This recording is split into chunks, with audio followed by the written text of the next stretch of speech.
ஆண்டவராகிய இயேசு கிறிஸ்துவின் நாமத்தில் காலை வாழ்த்துக்கள். இன்றைய மன்னா, கர்த்தர் சாந்த குணமுள்ளவர்களை உயர்த்துகிறார். சங்கீதம் 147 வசனம் 6. இந்த அருமையான காலை வேளையிலே இந்த சாந்த குணம் அப்படின்னு சொல்லும்போது ரொம்ப அது ஒரு கஷ்டமான காரியம்தான். ரொம்ப சாந்த குணம்னா ரொம்ப சகிப்புத்தன்மை இருக்கணும், பொறுமை இருக்கணும்.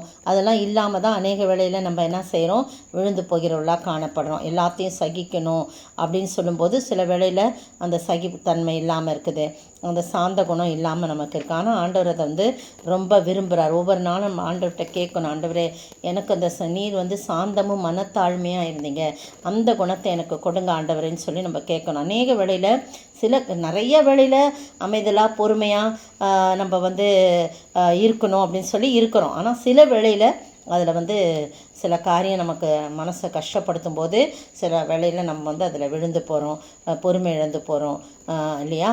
அப்படிலாம் இல்லாதபடி ஒவ்வொரு நாளும் இந்த வசனங்கள் படிக்க தான் நம்ம அது நம்மளை மாற்றுகிறதா காணப்படுது. கர்த்தர் சாந்த குணமுள்ளவர்களை உயர்த்துகிறார். உயர்த்துறது மட்டும் இல்லை, சாந்த குணமுள்ளவர்களை ரட்சிப்பினால் அலங்கரிப்பான்னு சங்கீதம் 149:4 போட்டிருக்கு. அதே மாதிரி சாந்த குணமுள்ளவர்களுக்கு மன மகிழ்ச்சி உண்டாகும்னு சங்கீதம் 37:11 சாந்த குணமுள்ளவர்களுக்கு மிகுந்த சமாதானத்தினால் மன மகிழ்ச்சியாக இருப்பார்கள் என்று சொல்லி சொல்லப்பட்டிருக்கு. மத்தேயு எழுதின சுவிசேஷம் 5:5 சாந்த குணமுள்ளவர்கள் பாக்கியவான்கள், அவர்கள் பூமியை சுதந்தரித்துக் கொள்வார்கள். இவ்வளோ காரியம் சொல்லப்பட்டிருக்குல்ல, நிறைய இருக்குது சாந்த குணத்தை பற்றி. ஆனால் நம்ம அதை கடைப்பிடிக்கணும். நம்ம வாழ்க்கையில் அதை ரொம்ப நம்ம சொந்தமாக்கி கொள்ளணும்னு ஒவ்வொரு நாளும் நம்ம கேட்கணும். இப்போ பார்த்தீங்கன்னா சாந்த குணம்னு சொல்லும்போது ஆண்டவர் சாந்தம் மனத்தாழ்மையாக இருந்தார். அதே சமயத்தில் அவர் சாட்சி சொல்லக்கூடிய மோசே மிகுந்த சாந்த குணமுள்ளவராக இருக்கும். பூமி எங்கோ பார்க்கும்போது அவரை போல சாந்த குணமுள்ளவர்கள் யாரும் இல்லை அப்படின்னு சொல்லப்பட்டிருக்கிறது. ஏன்னா அதுக்கு ஒரு இன்சிடெண்ட்லாம் இருக்குது. அவங்க சகோதரர்கள் அவள் எத்தியோப்பிய ஸ்திரியை மணமுடித்ததுனால அவங்க முறுமுறுக்கிறாங்க, அவருக்கு எதிராக பேசுகிறாங்க.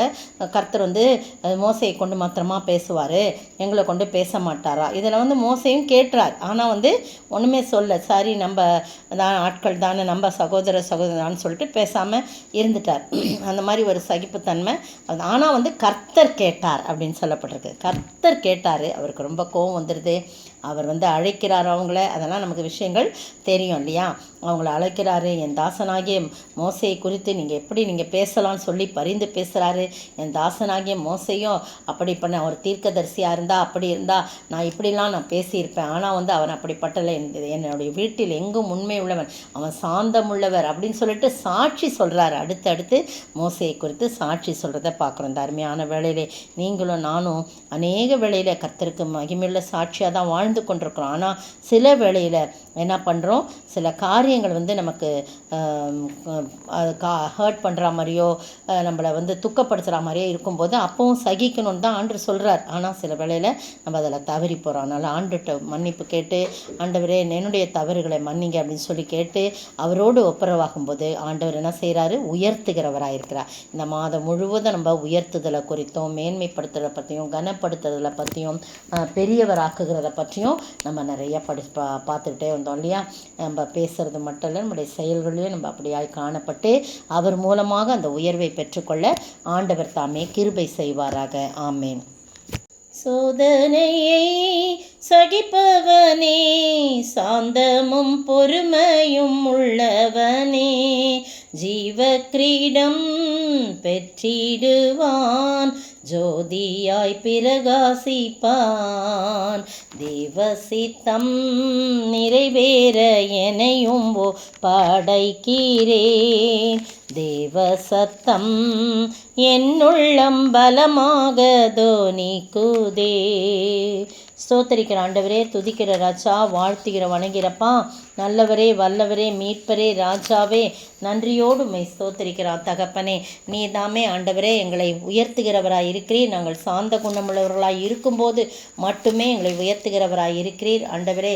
அப்படிப்பட்ட ஒரு ஆசீர்வாதமான குணத்தை நாங்களும் உம்மிலிருந்து கற்றுக்கொண்டு வாழ நீர் கிருபை செய்ய வேண்டும் என்று கர்த்தரும் மீட்பெரும் ராஜாவுமாகிய இயேசு கிறிஸ்துவின் விலையேற பெற்ற நாமத்தில் ஜெபிக்கிறேன் பிதாவே. ஆமேன், ஆமேன்.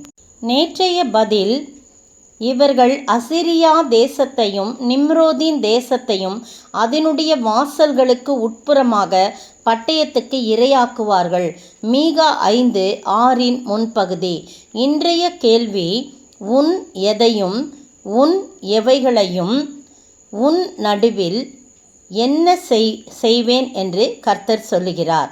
உன் எதையும் உன் எவைகளையும் உன் நடுவில் என்ன செய்வேன் என்று கர்த்தர் சொல்லுகிறார்.